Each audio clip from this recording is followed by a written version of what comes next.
Assalamualaikum warahmatullahi wabarakatuh. Waalaikumsalam warahmatullahi wabarakatuh. Perkenalkan, nama saya Muhammad Rifki Ramadhani, mahasiswa hukum dari Universitas Muhammadiyah Malang. Di sini saya akan melakukan tugas wawancara dengan anggota DPRD yang bernama Ibu Dr. Tantri Barora, SEM. Bararo, Bararo. Oh ya Bu, maaf. Dr. Tantri Bararo, SEM, SI, MAK.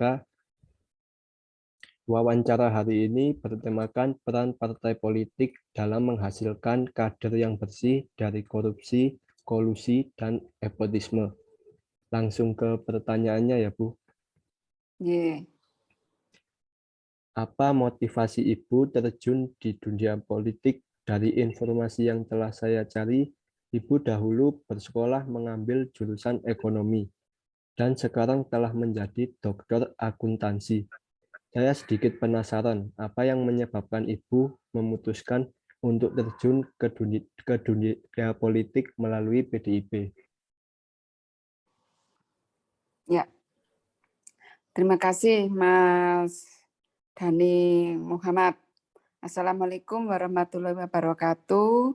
Perkenalkan juga nama saya Bu Dr. Tantri Bararo. Ya, tadi disampaikan oleh Mas Dhani kenapa Bu Tantri ini tertarik di partai kan gitu ya. Yang pertama, ya memang latar belakang ya. Latar belakang dari keluarga besarnya Bu Tantri ini memang dari partai politik kan gitu ya. Memang darah yang mengalir di Bu Tantri ini sudah berdarah untuk bagaimana bisa memperjuangkan rakyat, khususnya rakyat yang kecil. Nah, rakyat kecil sini adalah rakyat yang tidak mampu baik secara ekonomi, baik secara politik itu sendiri. Banyak hal yang harus diperjuangkan. Nah, banyak hal yang diperjuangkan tentunya di sini adalah yang paling urgent itu adalah ada hal yang paling penting itu adalah bagaimana sih kita itu bisa mensejahterakan rakyat. Itu yang paling paling penting. Jadi kami tertarik untuk masuk di dalam partai politik karena partai politik itu adalah kalau di Indonesia ini ya dimanapun itu adalah kontestan ya pemilu yang tentunya ikut menjadi bagian dalam pemerintahan. Itu yang paling paling penting. Dan yang kedua kebetulan ya bukan kebetulan ya. Kalau Bu Tantri ini kan latar belakangnya dari dunia pendidikan ya, dunia akademisi. Bu Tantri ini aslinya kan latar belakangnya dari dosen ya. Dosen di Universitas Wijayakusuma Surabaya di Fakultas Ekonomi dan Bisnis yang kebetulan di program Magister Akuntansi. Karena banyak ya kalau di dalam ekonomi, terutama di akuntansi itu, kenapa saya juga tertarik di sana? Karena di dalam pengelolaan keuangan daerah maupun dalam pembahasannya itu memang kita harus banyak tahu tentang pengelolaan keuangan daerah dan kebetulan saya juga basicnya di dalam hal ini, doktornya itu di dalam ekonomi magister, maksudnya dalam bentuk ilmu ya, ilmu doktornya adalah ilmu akuntansi. Itu yang mendasarinya. Oke. Ya, baik, terima kasih. Tapi kenapa Ya. Ibu memilih partai PDIP untuk terjun di dunia politik? Kenapa tidak yang lain? Oh ya, kenapa tidak yang lainnya kan gitu ya? Kenapa terjun di partai PDI Perjuangan? Karena dalam partai PDI Perjuangan itu kalau saya mengenal ya, saya pelajari karena basicnya kebetulan ke basic dari bapak saya, Bapak DRS, Bapak Marsudi Fandinegara itu adalah beliau basicnya pertama itu dulu memang aktif ya, aktif di organisasi kemahasiswaan beliaunya itu. Ya ketua, kalau ayah saya itu adalah ketua Dewan Mahasiswa pertama di Universitas Brawijaya Malang. Itu ayah saya. Gitu toh. Terus terjun di GMI juga Gerakan Mahasiswa Nasional Indonesia. Itu adalah bapak saya. Terus pernah menjadi Majelis Mahasiswa Indonesia seluruh Indonesia yang ada di Jakarta pada saat itu kan melatar belakangi dan itu dari perilakunya ayah saya itu mencerminkan bahwa beliaunya itu adalah memperjuangkan rakyat kecil. Nah itulah saya tertarik dari sana, tertarik karena di sana di bapak saya itu aktif di Partai Nasional Indonesia pada saat itu juga PNI gitu ya, pernah menjadi ketua PNI Surabaya itu ayah saya dan terus pada saat berjalannya waktu itu ada difusikan ya partai ada partai difusi namanya PDI Partai Demokrasi Indonesia jadikan satu dari fusi partai itu dijadikan satu ada PNI ada Partai Murba, Partai Katolik, ada Partai Kristen, ada jadikan satu Partai Nasional Indonesia. Karena zamannya Pak Harto itu Orde Baru itu jadikan satu, ya, jadikan satu. Jadi ada 3 partai waktu itu. Ada Partai Ka'bah, ya, Partai Ka'bah dan P3. Ada partai di situ ada Golongan Karya dan ada Partai Demokrasi Indonesia dan kebetulan Bapak ada di sana dan akhirnya menjadi ketua Partai Demokrasi Indonesia di Kabupaten Malang. Dari situlah Bapak mengajarkan kepada putra putrinya untuk berempati terhadap perjuangan ideologi Pancasila yang itu yang harus diperjuangkan karena di dalam ideologi Pancasila itu menanamkan nilai-nilai yang dibangun oleh rakyat Indonesia. Yang pertama itu adalah adanya nilai Pancasila adalah ketuhanan ya, ketuhanan yang Maha Esa, yang sila pertama, sila kedua peri kemanusiaan itu, terus ketika persatuan Indonesia, sila keempat itu intinya musyawarah mufakat dan yang kelima itu adalah keadilan sosial bagi seluruh rakyat Indonesia. Dari situ itu perjuangan-perjuangan dari ayah saya itu selalu diajarkan kepada putra-putrinya dan selalu ada action. Action itu ada diikuti dengan perilaku dan diamalkan. Dan itu secara langsung mendidik putra-putrinya agar peka ya, agar peka terhadap lingkungan sekitar, bagaimana kita itu membantu rakyat kecil, bagaimana kita membantu kepada orang yang tidak mampu, itu selalu diajarkan kepada putra-putrinya dan itu kebetulan ada di dalam partai ya ada dalam perjuangan partai politik itu kebetulan diajarkan oleh bapak saya itu partai PDI yang akhirnya sekarang menjadi partai PDI Perjuangan, Partai Demokrasi Indonesia Perjuangan yang konsisten di dalam memperjuangkan rakyat kecil. Itu yang saya menjadi tertarik karena saya juga ingin mengabdi kepada bangsa dan negara, tentunya saya akan mengabdi kepada Tuhan saya, kepada Allah Subhanahu wa taala. Itu adalah yang diajarkan kepada putrinya, putra-putrinya bahwa kita hidup kita ini harus kita persembahkan kepadamu ya Tuhan, Gusti Gusti Allah kan gitu ya. Kepadamu ya Tuhan kami mengabdi, kepadamu ya Tuhan kami berbakti kepada bangsa dan negara. Itu yang selalu diajarkan kepada putra-putrinya, dan insya Allah kami juga akan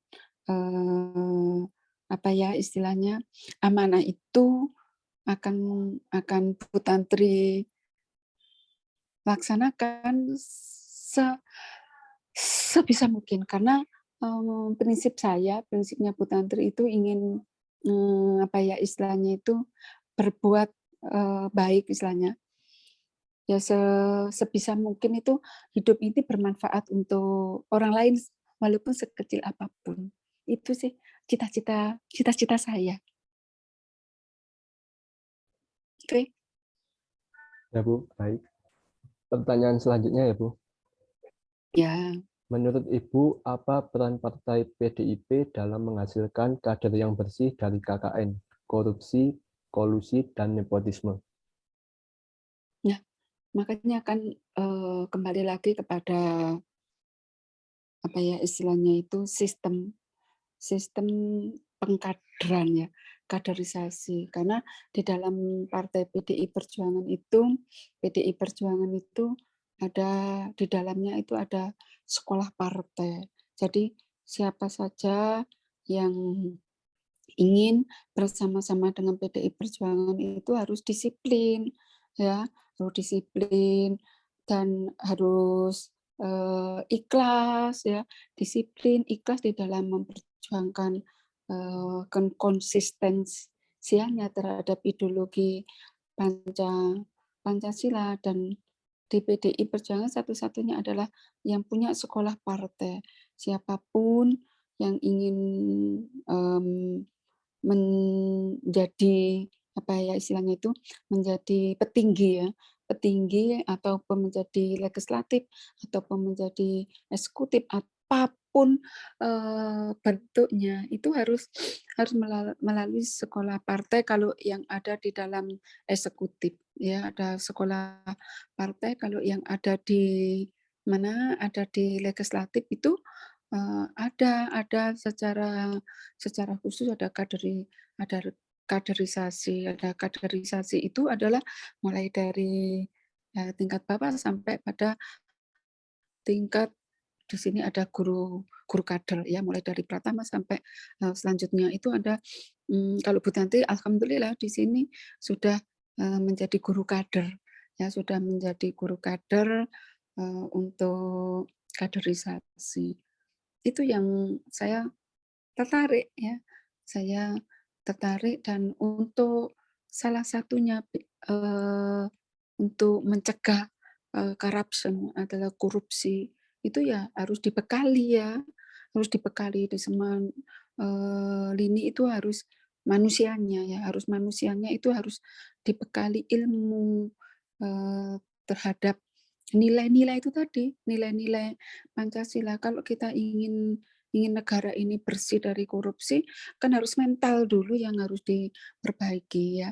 Mental dulu yang harus diperbaiki, harus ada etika, harus ada moral, ya, yang harus spiritualitas itu yang harus dibangun, harus dibangun dengan nilai-nilai Pancasila kita, ideologi kita, Pancasila kita itu sudah menjadi satu kesatuan di dalam kehidupan berbangsa dan bernegara. Itu sih yang melatar belakangi. Pertama itu adalah ini nih ya. Yang harus dibangun adalah mental kita. Mental kita harus kita bangun, agama atau religius kita itu yang harus kita bangun, kita terapkan. Makanya ada di dalam nilai-nilai Pancasila ada ketuhanan yang Maha Esa. Insya Allah ya, kalau kita ini dilandasi dengan ketuhanan yang Maha Esa, insya Allah lah, insya Allah kita itu insya Allah ya, kalau kita akan dituntun oleh agama kita akan dituntun dengan nilai-nilai ketuhanan yang Maha Esa kita yang sesuai dengan agamanya kita masing-masing. Dimanapun agama kita itu ya, agama apapun itu kan mencuri ya nggak ada dong, tidak membolehkan seseorang itu mencuri. Mencuri kan artinya bukan hak kita, jangan mengambil haknya orang lain. Itu tuh kunci, ya. Kejujuran itu adalah kunci dari, untuk tidak korupsi. Itu kunci loh ya. Kunci kejujuran itu adalah kunci untuk kita itu tidak korupsi. Untuk apa artinya bahwa kita itu tidak boleh berbohong. Itu agama manapun itu tidak membolehkan kita untuk berbohong. Itu juga salah satu untuk seseorang itu agar tidak korupsi gitu loh ya. Kalau kita itu berani untuk berbohong, itu kita akan menutupi kebohongan berikutnya. Sehingga kalau itu diterus-teruskan menjadi kebiasaan, akhirnya apa? Kalau sudah menjadi kebiasaan, nggak tahu mana yang benar, mana yang salah karena sudah dijalankan sama mereka sehingga mereka melakukan hal yang tidak sepatutnya dianggap sudah hal biasa. Ini loh, dimulai dari mana? Ya dari diri kita sendiri. Iya kan? Dan dimulai dari mana? Kita tidak bisa dong menuntut orang lain sedangkan kita ini sendiri tidak melakukan hal itu. Makanya kuncinya ya ada di diri kita. Dibekalilah, kita dibekali dengan nilai-nilai keagamaan itu.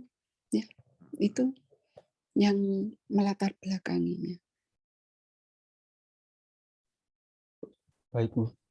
Kalau apa efek dampak yang didapatkan PDIP jika salah satu kader mereka melakukan KKN ini, Bu? KKN ini kan sebetulnya dari dulu hingga sekarang itu kan masih masih cuman kan bagaimana kita itu bisa meminimalisir gitu ya. Meminimalisir agar tidak terjadi korupsi, kolusi, dan satunya apa? Nepotisme. Nepotisme. Nah, itu nepotisme. Sebetulnya kalau di dalam teori ya, teori merit system itu sepanjang kalau nepotisme loh ya, sepanjang seseorang itu profesional, kalau pemikiran saya loh ya, pemikiran Bu Tanti itu makanya harus dipisahkan. Kalau korupsi ya kita tadi Bu Tanti sampaikan, kita ini kalau kita beragama ya, kita dasarnya mental kita baik, kita beragama, mau mengambil haknya orang lain itu kan kita takut ya, takut sama Tuhan kita. Iya kan? Kuncinya di agama. Agama yang jujur, kan gitu toh. Kalau kita itu jangan agama itu hanya lip service saja, tapi harus diikuti dengan perilaku, tindakan. Kalau cuman sekedar retorika ngomong doang ya banyak, tapi harus ditunjukkan dengan perilaku dalam kehidupan kita sehari-hari. Kalau ngambil punyanya orang dosa dan itu tidak boleh oleh agama, otomatis orang itu nggak mau dong korupsi. Itu coba, ini sekaligus saya memberikan, apa ya, sama Mas Dhani pencerahan sekaligus, ya, untuk sebagai mahasiswa juga harus paham dong terkait dengan ini. Karena ini adalah etika moral kita. Kita mau berteriak apapun itu harus harus sesuai, ya toh. Nanti jangan-jangan kita teriak-teriak, nanti dikasih apa-apa kita juga mau. Sama aja dengan bohong, ya. Teriak-teriak keadilan, teriak-teriak tentang anti korupsi, teriak-teriak ini. Nah, terus tapi tidak mampu mengendalikan diri ya sama aja dengan bohong. Artinya apa? Ya sama sama dengan eee, apa yang ada itu kan nggak ada bedanya dong dengan orang yang teriak-teriak di luar sana, tapi dia juga akan melakukan. Paham ya maksudnya? Di sini. Dia teriak anti korupsi, nanti dia sendiri melakukan korupsi. Loh, ini artinya apa? Tidak konsisten, ya toh? Artinya ini tidak ada konsistensinya. Apa yang diucapkan dengan apa yang ditindakkan itu enggak jadi satu kesatuan. Makanya kalau kita itu mau konsisten, apa yang kita ucapkan ya harus kita tindakkan, kan gitu tuh. Tadi pertanyaanmu apa, Dek? Efek dampak yang didapatkan PDIP jika salah satu kader mereka melakukan KKN. Nah, ini harus dipisahkan, Dek, ya. Harus dipisahkan dulu. Kalau zamannya reformasi kan jadikan satu ya, KKN, korupsi, kolusi, nepotisme, gitu. Nah, kalau korupsi kan memang itu jangan, ya katakan bahwa kalau korupsi ya kita kembali lagi, kalau korupsi kembali pada diri kita. Kalau itu tidak sesuai, kalau melakukan mengambil haknya orang lain, berarti kan kita sudah korupsi dong, kan gitu ya. Itu artinya dia nggak takut dong sama Tuhan. Itu yang pertama. Kalau dia bertuhan, otomatis dia ya tidak melakukan hal itu. Itu yang pertama. Yang pertama ya. Terus kolusi. Kolusi itu adalah sebentuk persekongkolan gitu ya. Kolusi. Kalau pemikiran dari kolusi ya. Kolusi itu kalau menurut Anda kolusi itu apa? Dani, apa? Kolusi biar nanti satu persepsi. Apa, Dani? Gimana, Bu? Apa menurut kamu kolusi itu? Kalau menurut saya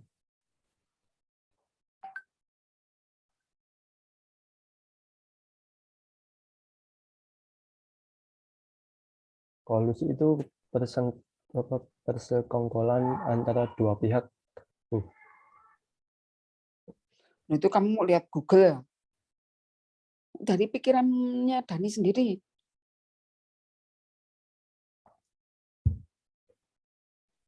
Kalau dari pikiran saya, Bu ya,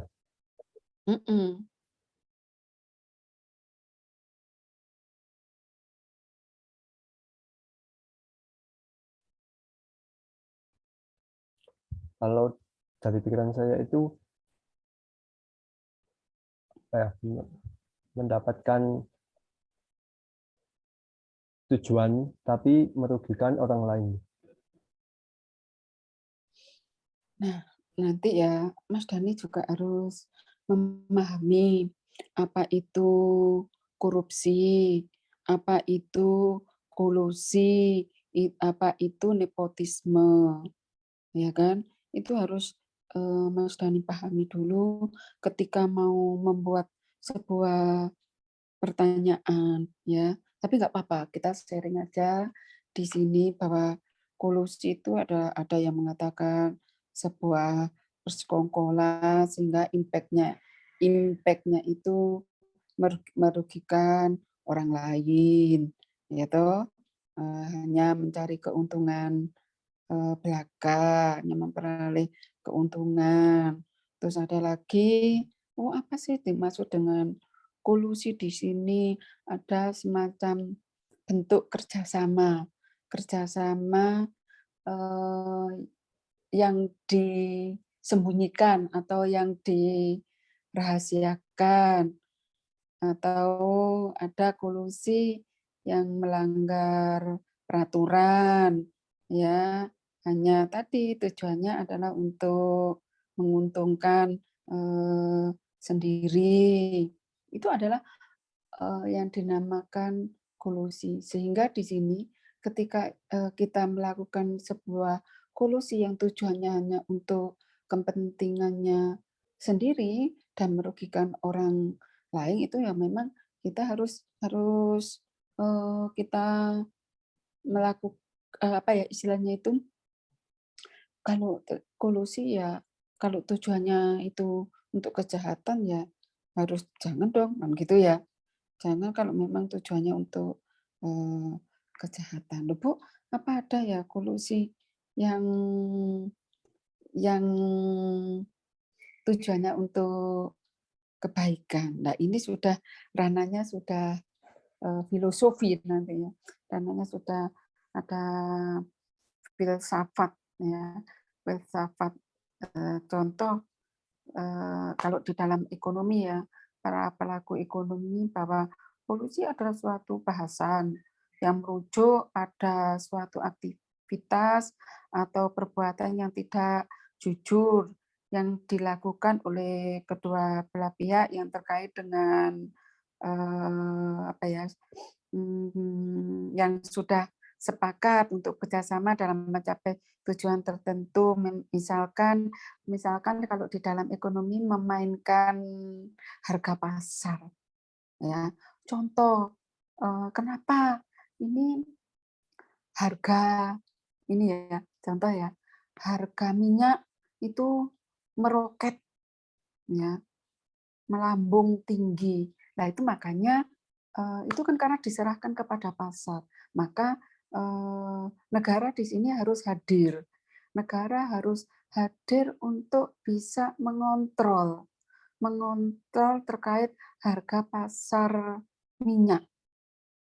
Nah, inilah kehadiran pemerintah negara itu hadir dalam hal untuk mengontrol harga minyak. Karena ketika itu sudah dilakukan pure untuk pasar, ya, pasar sehingga kan kalau pasar kan sulit untuk dikontrol. Karena tadi tujuannya karena untuk pasar tadi kan untuk mencari sebuah keuntungan ya. Nah, bagaimana kita bisa memanage negara ini, makanya harus ada. Nah, kehadirannya negara bagaimana? Ya harus kontrol ke pasar-pasar. Kebetulan di Komisi 2, kebetulan ya, ini kan Bu Tantri itu ada di Komisi 2, yang mitranya itu dengan Disperindak. Nah, kita bersama-sama mengontrol di pasar bagaimana harga minyak, pemerintah apakah sudah hadir. Ternyata kan di sini pemerintah bersama DPRD ngontrol di beberapa pasar yang ada di Kabupaten Malang, kebetulan bersama dengan Pak Mustofa, Gustop, kami, saya, Bu Tantri, ada Gustop, menindaklanjuti yang terkait dengan ada permainan harga pasar terutama minyak, bagaimana kondisinya? Oh, ternyata masih beragam.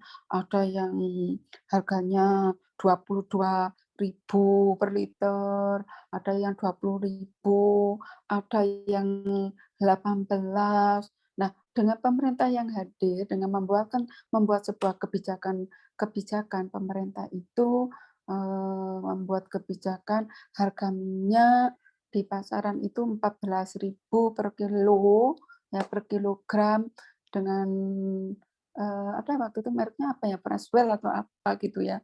Itu adalah kehadiran pemerintah.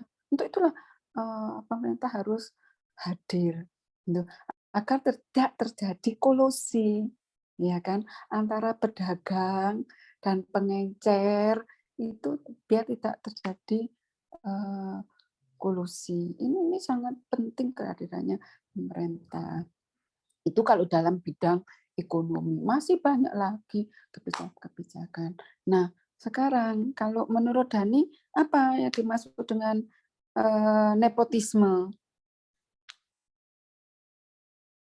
Apa, Mas Dani? Nepotisme, Bu ya.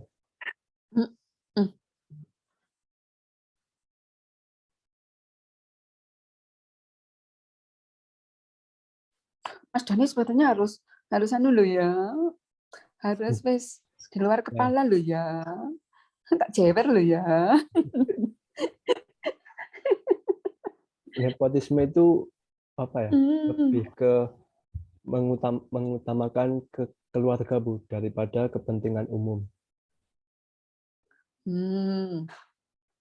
Ini nepotisme itu ada kecenderungan, ya, ada kecenderungan untuk memprioritaskan keluarga, kan gitu ya.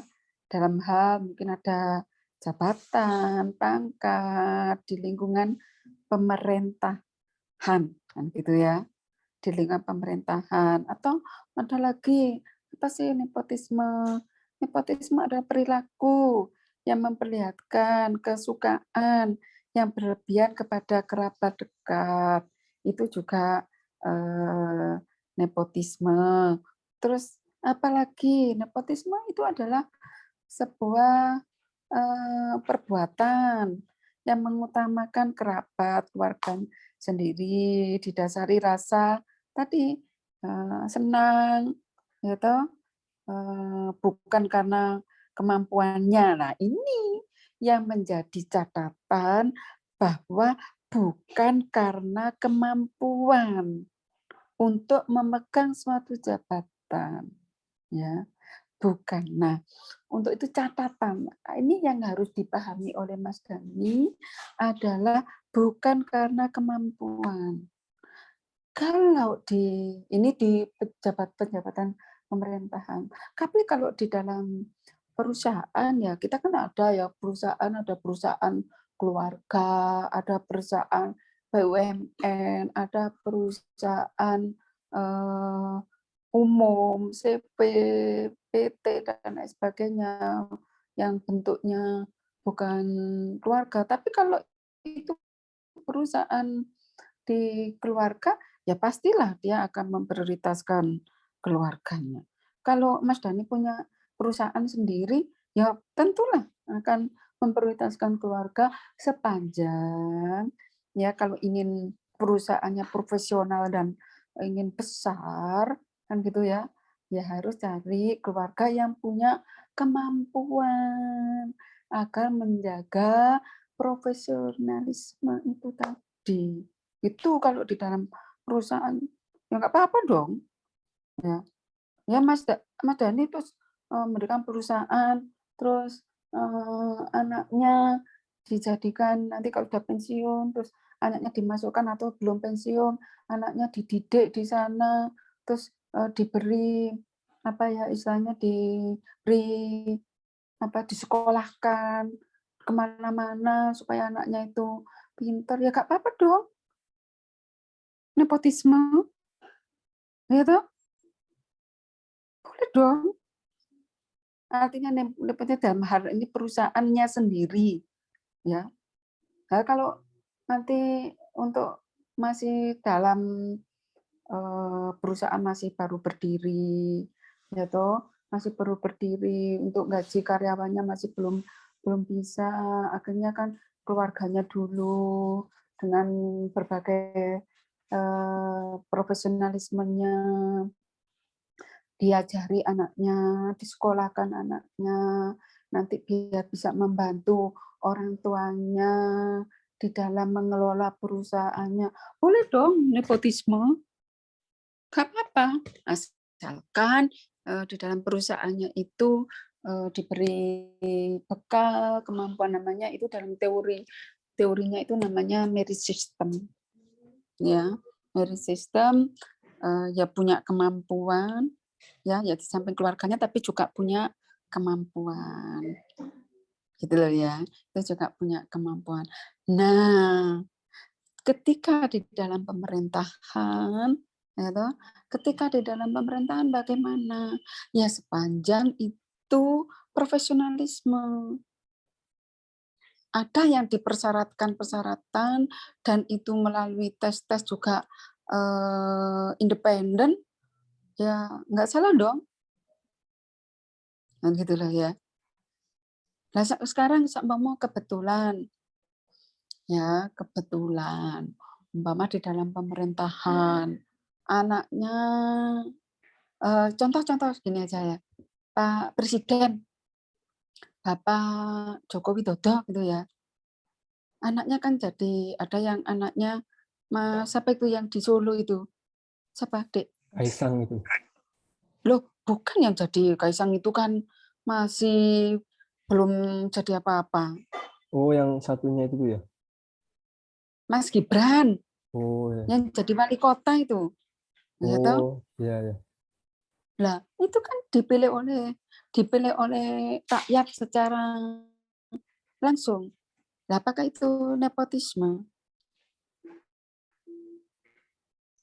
Ayo, coba dianalisis, ya kan? Yang satunya menantunya ya jadi apa itu ya? Jadi wali kota apa jadi apa itu? Artinya kan Mas Gibran itu jadi wali kota, artinya ada bupati atau apa itu ya? Nah, karena dipilih rakyat. Nah, DPR sekarang kan juga dipilih oleh rakyat secara langsung, kecuali zamannya zamannya Orde Baru itu kan tidak dipilih oleh rakyat, ya kan? Saudaranya, keluarganya sendiri, yang itu, ya itu nepotisme, ya, yang seharusnya tidak terjadi kan, harusnya tidak terjadi. Tapi kalau sekarang sistemnya kan sudah berubah, sistemnya yang memilih adalah rakyat secara langsung, ya, tergantung rakyat dong yang memilih itu. Nah, yang tidak boleh nepotisme itu yang tidak boleh ketika seseorang diberikan jabatan tapi tidak punya kemampuan. Itu yang menjadi problem. Karena berdasarkan hanya suka saja, sedulure, terus suka, kan gitu toh. Tapi tidak punya kemampuan di situ. Itu kalau saudaranya tapi sudah melalui berbagai tes yang ada dan punya kemampuan, why not? Gitu. Artinya apa? Itu independen, ya. Artinya kan itu bukan nepotisme gitu loh ya. Itu artinya bukan nepotisme. Karena dia melakukan tes dan profesionalis sesuai dengan kemampuan walaupun itu saudaranya. Gitu.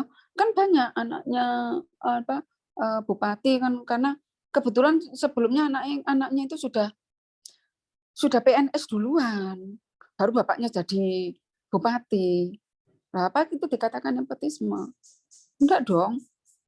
Nah, untuk berikutnya untuk diberikan sebuah jabatan tapi tidak melakukan tes, tidak melakukan profesional di situ, terus tiba-tiba disuruh menjabat, itu loh yang tidak boleh. Nepotisme yang seperti itu yang tidak boleh. Makanya di sini harus jelas dulu terkait dengan nepotisme. Bagaimana dengan DPD ini perjuangan? Itu sudah dilakukan itu semuanya. Gitu ya.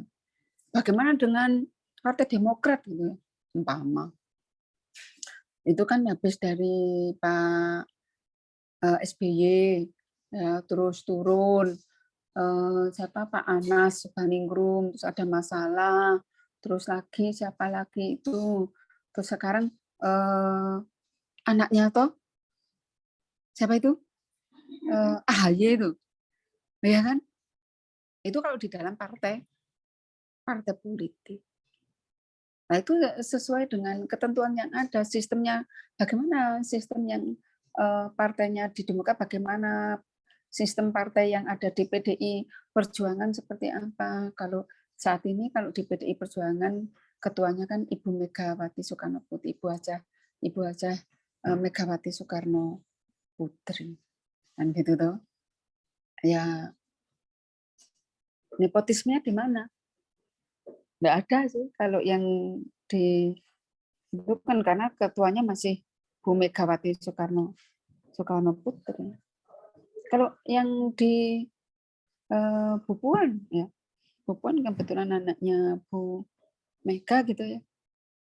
Kan dia dipilih berdasarkan suara terbanyak. Ya kebetulan Bu Puan ini perolehan suaranya itu tertinggi Indonesia. Kan gitu toh. Nah, apakah itu nepotisme? Kalau menurut pemikiran saya ya tidak. Karena yang memilih kan rakyat. Ya kan? Yang memilih rakyat dan kebetulan beliaunya suaranya tertinggi dan peraturan yang ada di DPR RI peraturannya kayak memang berdasarkan suara yang terbanyak, DPR-nya yang terbanyak, terus di dalam internetnya juga suara yang terbanyak. Ya, apakah itu nepotisme? Ya tidak, karena itu sudah melakukan sebuah persyaratan-persyaratan, aturan-aturan yang ada sudah dilaluinya. Berbeda dengan zamannya Orde Baru, ya, Orde Baru berbeda lagi.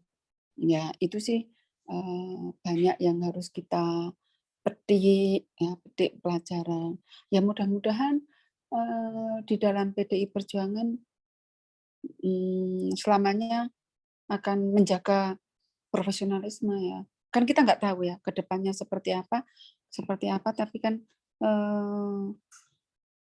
setidaknya ya, setidaknya kita menjaga aturan yang ada agar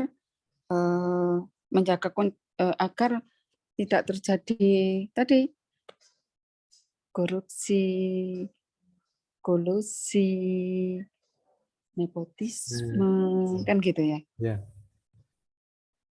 Oke.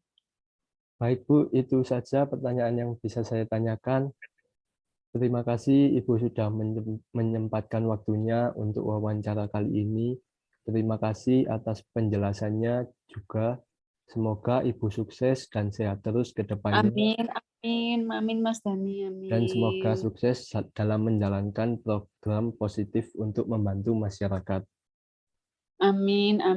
Supportnya juga untuk para mahasiswa-mahasiswi ini kan harus mensupport ya, tanpa dibantu oleh kalangan akademisi, masyarakat, politisi itu sendiri, pemerintah eksekutif ya, yudikatif nggak akan bisa besar negara Indonesia kalau tidak disupport oleh semua elemen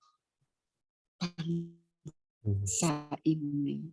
Gitu ya, Mas Dani ya. Nah, di foto Mas Dani, walaupun tidak ada fotonya Bu Tati secara langsung, nanti bisa dibuat video-video gitu Mas Dani. Ya, ini sudah saya video Bu tadi. Ya nggak apa-apa ya, Bu Tati Ya, nggak soalnya apa-apa Bu. cara itu kan harus pakai, kalau dilihat kan kalau pakai anu kan nggak boleh ya. Iya. Nggak apa-apa ya, lain kali kita bisa ketemu di darat ya, ketemu ngobrol-ngobrol terkait dengan kondisi negara saat ini, karena pemuda-pemudi khususnya Mas Dhani ini adalah calon pemimpin dan penerus bangsa, maka harus diisi dengan nilai-nilai tadi, nilai-nilai ketuhanan, peri kemanusiaan, persatuan Indonesia itu harus bersatu dan kompak, harus musyawarah mufakat, dan tujuannya adalah untuk bisa menjadi manusia yang adil, kan gitu ya, manusia yang bijak, itu penting ya Mas Dhani ya. Oke. Saya tutup Bu ya. Ya, terima kasih Mas Dhani. Sukses selalu untuk Anda. Makasih Jaga banyak Bu ya. kesehatan juga. Ya, oke. Sekian wawancara saya. Assalamualaikum warahmatullahi wabarakatuh. Udah ditutup. Waalaikumsalam warahmatullahi wabarakatuh. Makasih banyak Bu. Sama-sama.